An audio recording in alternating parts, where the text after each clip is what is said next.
Olá, tudo bem? Espero que esteja tudo bem com você, que você esteja bem e em paz. Sem mais delongas, vamos aqui começar a nossa leitura e depois a reflexão. Hoje, Gênesis 10 está bombando. Acompanhe comigo a leitura, então vamos lá.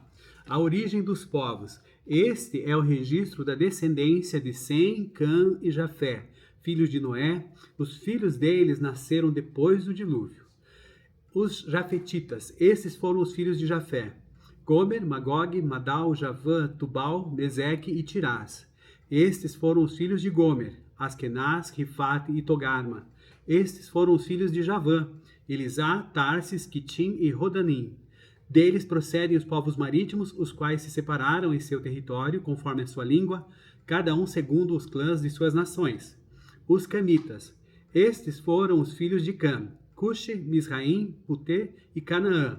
Esses foram os filhos de Cuxi, Sebá, Avilá, Sabtá, Raamá e Sabtecá. Estes foram os filhos de Raamá, Sabá e Dedã. Cuxi gerou também Nimrode, o primeiro homem poderoso na terra. Ele foi o mais valente dos caçadores e por isso se diz valente como Nimrode. No início, seu reino abrangia Babel, Ereque, Acade e Calné, na terra de Sinear. Dessa terra ele partiu para a Síria, onde fundou Nínive, Rebote-Ir, Calá e Rezém, que fica entre Nínive e Calá, a grande cidade.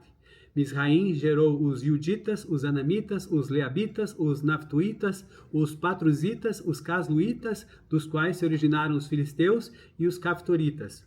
Canaã gerou Sidom, seu filho mais velho, e Et, como também os Jebuseus, os Amorreus e os Girgazeus, os Eveus, os Arqueus, os Sineus, os Arvadeus, os Zemareus e os Amateus. Posteriormente, os clãs cananeus se espalharam. As fronteiras de Canaã estendiam-se desde Sidom, iam até Gerar e chegavam a Gaza, e de lá prosseguiam até Sodoma, Gomorra, Admá e Zeboim, chegando até Laza. São esses os descendentes de Cã, conforme seus clãs e línguas, em seus territórios e nações. Os Semitas. Sem, irmão mais velho de Jafé, também gerou filhos. Sem foi o antepassado de todos os filhos de Éber. Estes foram os filhos de Sem: Elão, Azur, Arfaxade, Lude e Arã. Estes foram os filhos de Arã: Uz, Jeter e Meseque. Arfaxade gerou Salá e este gerou Éber. A Éber nasceram dois filhos. Um deles se chamou Peleg, porque em sua época a terra foi dividida, e seu irmão chamou-se Joctã. Joctã gerou Almodá, Salefe, Azarmavé, Gerá, Adorão, Uzal, Dicla, Obal, Abimael, Sabá, Ofir, Avilá e Jobabe. Todos esses foram filhos de Joctã. A região onde viviam estendia-se de Messa até Cefar, nas colinas do leste. São esses os descendentes de Sam, conforme seus clãs e línguas, em seus territórios e nações.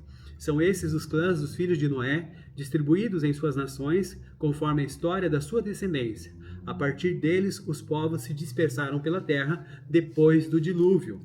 Senhor, muito obrigado por mais um dia na Tua presença. Agora nos dá força e ânimo, também discernimento, para que através do Teu Santo Espírito nós possamos aqui, Senhor, refletir sobre a Tua palavra que nós lemos agora. Nos abençoa assim, em nome de Jesus. Amém.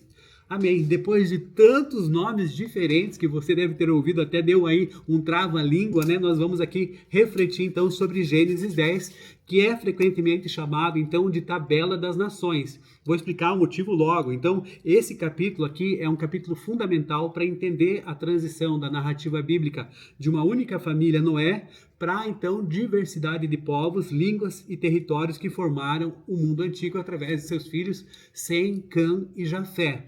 Então aqui no versículo 1 primeiro, né, o capítulo vai estabelecer a linhagem então desses três filhos que eu falei a vocês, Sem, Cã e Jafé, que por sua vez também tiveram filhos aí, né? E aí após o dilúvio, o propósito aqui não é só genealógico, vamos dizer assim, de uma árvore, né, de nasceu e tal, e depois filho, aquela coisa toda, mas é sim um intuito, um propósito geográfico e também político.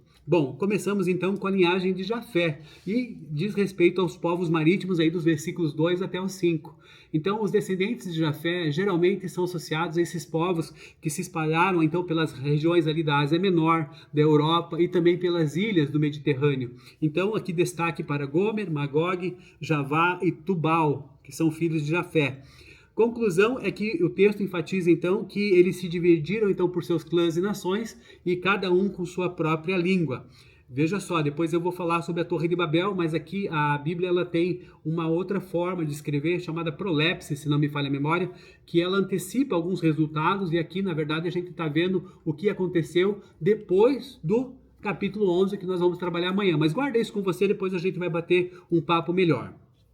Continuando, falamos de Jafé, um dos filhos de Noé. Agora vamos para a linhagem de Cã, que diz respeito às potências antigas, versículo 6 até o 20. Bom, Cã é o ancestral de muitas nações que seriam futuramente, olha só, rivais e vizinhas de Israel. E aí tem as 4 divisões. Cuxi, na verdade, diz respeito à Etiópia, Misraim ao Egito, Put em relação à Líbia, e temos Canaã também. Destaque aqui para o Nimrod, que foi descrito como o primeiro guerreiro poderoso da terra e um vigoroso caçador diante do Senhor. E ele fundou então aí centros urbanos na Babilônia, como Sear, e também na Assíria, Nínive, que você também vai lembrar depois aí de Jonas lá para frente, né? Toda aquela destinação que Jonas tinha, aqui exatamente Nínive está sendo mencionada aqui. E temos depois a questão da expansão de Canaã, em que o texto vai detalhar as fronteiras dos cananeus, mencionando então cidades como Sidom, Gaza, Sodoma e Gomorra, que também você lembra das passagens bíblicas que dizem respeito a essa Sodoma e Gomorra, a questão de Ló e assim por diante, mas lá para frente nós vamos ver. Bom, aí nós seguimos então para a linhagem de Sem. Nós já falamos Jafé, de Cã, e agora vamos falar de Sem, que é a linha da promessa, versículos 21 até o 31. Embora Sem seja o ancestral dos povos semitas, que isso também inclui os hebreus, olha só, a sua genealogia completa, ela é finalizada no versículo de amanhã, no capítulo de amanhã, que a gente vai ver então Gênesis 11. Aqui o foco é outro, o foco na verdade aqui é a dispersão inicial desses filhos de Noé, que estão aí no repovoamento da terra. Destaques aqui então para Elão, Assur, Arpaxade, Lude e Arã. Filhos aqui então de Cã. E Peleg, que é mencionado que em seus dias a terra foi dividida ali no versículo 25, o que muitos estudiosos ligam exatamente ao evento da Torre de Babel, relacionado então ali no capítulo seguinte, capítulo 11, que nós vamos ver amanhã. Conclusão teológica, então, versículo 32, esse capítulo se encerra então afirmando o quê? Que foi a partir desses clãs que a terra foi dividida, né? As nações se espalharam pela terra após o dilúvio, então cumprindo ali o mandato divino de povoar a terra. E nós vamos então aí ver agora uma tabela de resumo rápido aqui para você saber um pouquinho. Então, Jafé, Cã e Sem, filhos de Noé. Vamos lá. Jafé, a região predominante, então, foi o norte e o oeste, ali, a Europa, a Ásia Menor. Que povos ali que ele influenciou, né? Os gregos, os medos e os citas. Depois nós temos Cã, que se instalou ali pela região sul e sudoeste, a África e Canaã, e deu origem então aos egípcios, aos filisteus e aos babilônios. E Sem, que se ficou ali, fixou no centro e leste, no Oriente Médio, e que vai dar então origem aos povos assírios, aos povos hebreus e aos povos elamitas. Bom, resumindo aqui, falando para vocês então essa questão dessa observação dessa estrutura, é o seguinte: Gênesis 10, ele está descrevendo o mundo já disperso por línguas e territórios. Enquanto Gênesis 11, que nós vamos ver, apesar de ser depois de Gênesis 10, Gênesis 11 volta no tempo para explicar como essa dispersão linguística ocorreu no episódio da Torre de Babel. É uma técnica, então, literária que eu já falei para vocês, que é muito comum no Gênesis, chamada prolepsis, que é justamente antecipar o resultado antes de explicar a causa. Então, veja só, ao ler Gênesis 10 e ler Gênesis 11, você tem que ter em mente esses dois capítulos, certo? Sendo que o 11... paradoxalmente, vamos dizer assim, ele é a causa. E aqui no Gênesis 10 é o resultado desse capítulo Gênesis 11. Então só guarde isso porque é importante, mas amanhã na nossa leitura e na nossa reflexão isso também vai ser objeto de comentário, tá? Então fica aí ciente, vai se situando. Você que está acompanhando a nossa caminhada aqui, você está realmente aqui tendo um acompanhamento bem tranquilo, né? E não perca nenhum capítulo. Se você aí não conseguiu acessar, tem lá no YouTube, tá? A gente está vindo desde final de janeiro, caminhando aqui com Efésios e tal, depois nós chegamos aqui ao final da Bíblia, e agora a gente começou, então você está no Gênesis 10, continue aí firme com a gente, que se Deus quiser, não só viveremos, mas também falaremos, né? Teremos reflexões diárias sobre cada capítulo da Bíblia, 1189 capítulos que nós estamos fazendo. Mas vamos aqui trazer algumas curiosidades. Por exemplo, aqui no versículo 21, né? No versículo 21 que nós estamos lendo aqui, Sem, irmão mais velho de Jafé, também gerou filhos. E aí só fala disso. Sem foi o antepassado de todos os filhos de Éber. Veja só, aqui está falando de Jafé, mas não está falando de Cã, né? E os três eram irmãos. O que está acontecendo? Por que Sem era o irmão mais velho de Jafé? Tudo bem, mas não fala sobre Cã. Então, o que acontece? Essa é uma excelente observação. Justamente aqui, esses debates que os estudiosos têm, tanto pela questão da primogenitura, vou falar depois, quanto pela ausência estratégica, talvez, de Cã nessa frase, nesse versículo específico. Então, alguns motivos aqui que a gente tem, que são baseados no texto bíblico e no contexto da época também, a gente vai perceber o seguinte, veja só. Uma ambiguidade gramatical, será que haveria aí uma ambiguidade gramatical? É porque é o seguinte, o texto hebraico, ele permite duas interpretações sobre quem é o mais velho. Estamos falando aqui da primogenitura. Dependendo da tradução, a frase ela pode ser lida de duas formas. Então, primeira forma, Sem, irmão mais velho de Jafé. Como eu li para vocês aqui, a minha versão é a nova versão internacional. Gosto muito dela, né? E aí teve participação do pastor Luiz Saião, gosto muito dele. Então, tudo isso é importante para a gente.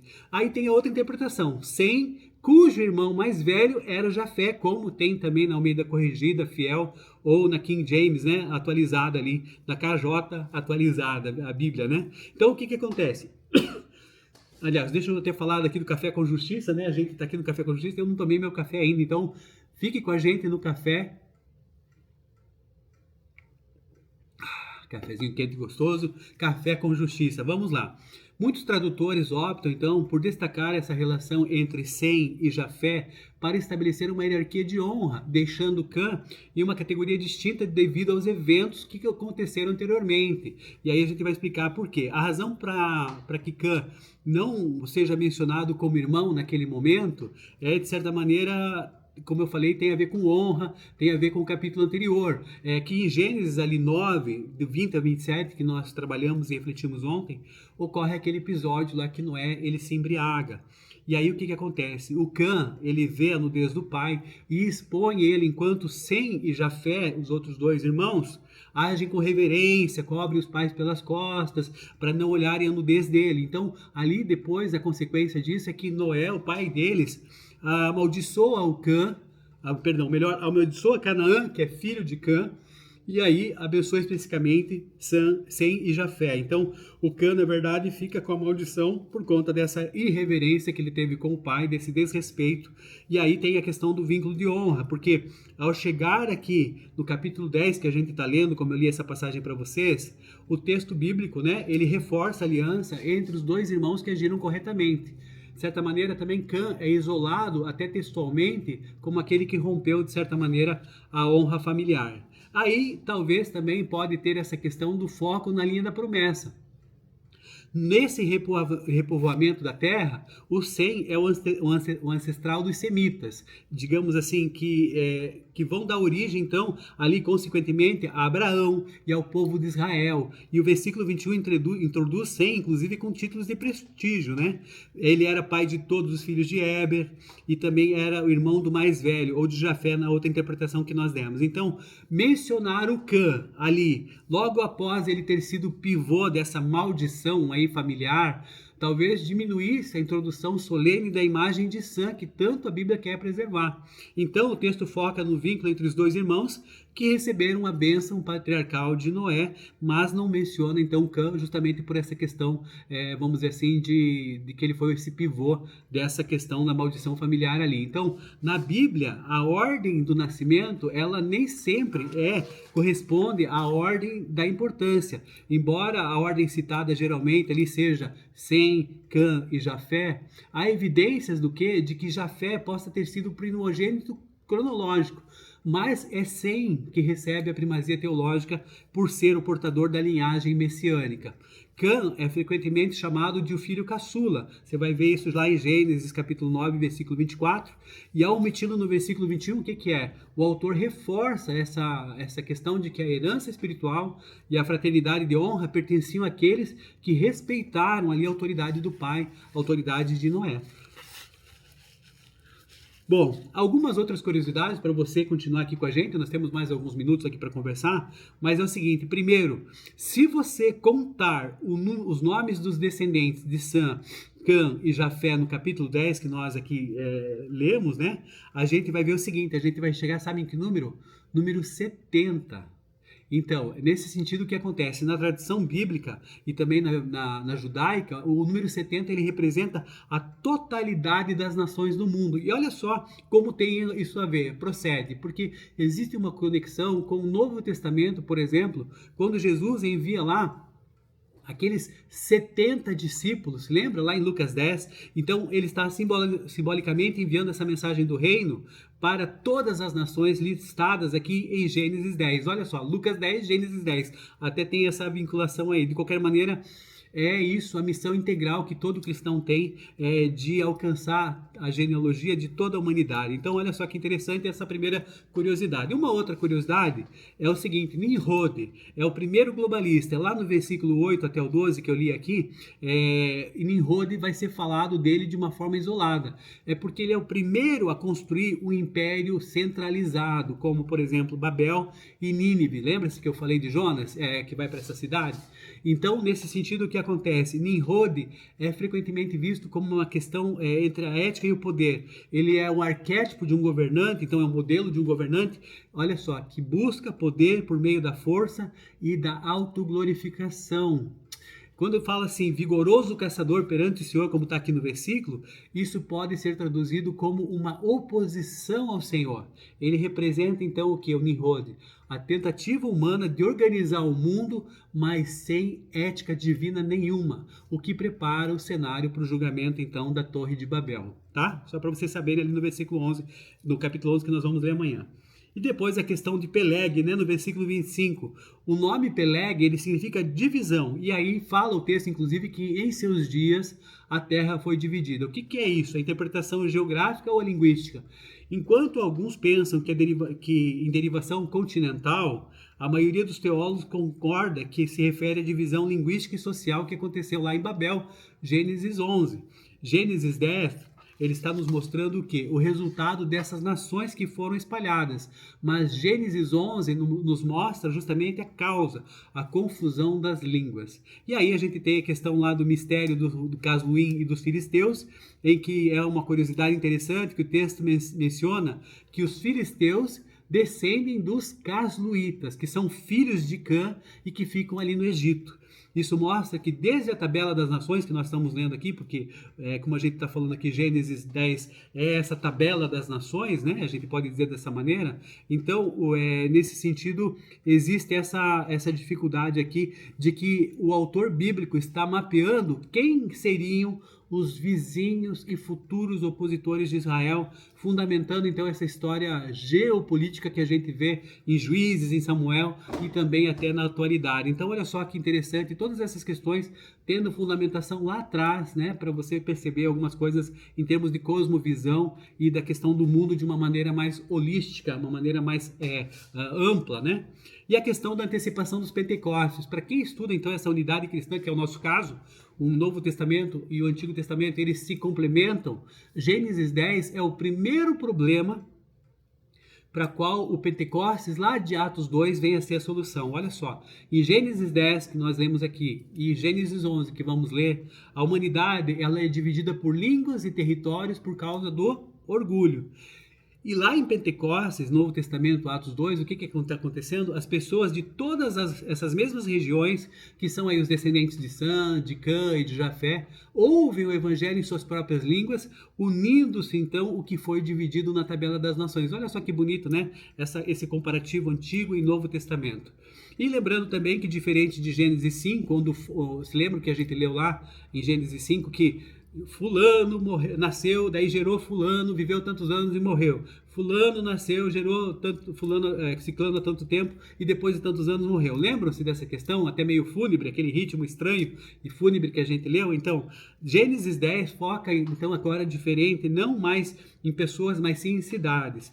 Foca em clãs, línguas, territórios e nações. É o capítulo, então, mais sociológico, digamos assim, da Bíblia. Por quê? Porque ele valida a existência das diferentes culturas e nacionalidades como parte, sim, do desdobramento da história humana e também tudo sob a batuta, sob o olhar de Deus. Então, nesse sentido, esse capítulo para a gente é a base para a gente entender que a oração pelas nações, ela não é algo novo, mas algo que começa na própria estrutura da criação e da reconstrução para o mundo pós-dilúvio.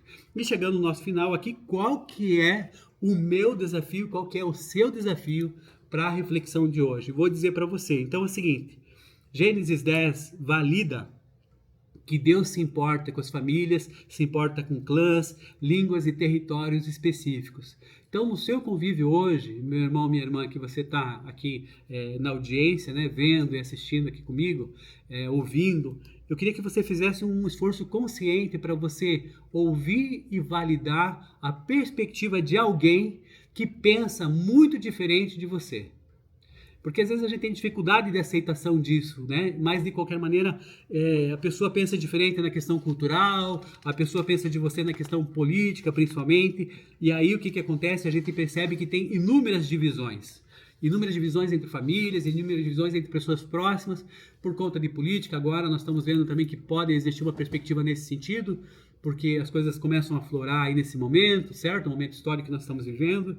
E eu quero que você exercite, então, a paz e a ética global na sua vida, através de uma escuta ativa, ouça o que a pessoa tem para falar, reconheça que ela também faz parte dessa tapeçaria dessas nações criadas por Deus e que ela também tem direito a pensar diferente, tanto quanto você. Então exercite essa escuta ativa, se, digamos assim, compreenda que nós, de certa maneira, nesse repovoamento da terra, uns são Sem, outros são Cã e outros são Jafé. E nós descendemos todos da mesma maneira, mas Deus sempre desejou que caminhassem juntos. Então esse é o meu objetivo para você nesse dia. Espero que você tenha gostado do nosso café. Café com Justiça, e a gente se fala na próxima vez. Um abraço, a paz, Deus te abençoe.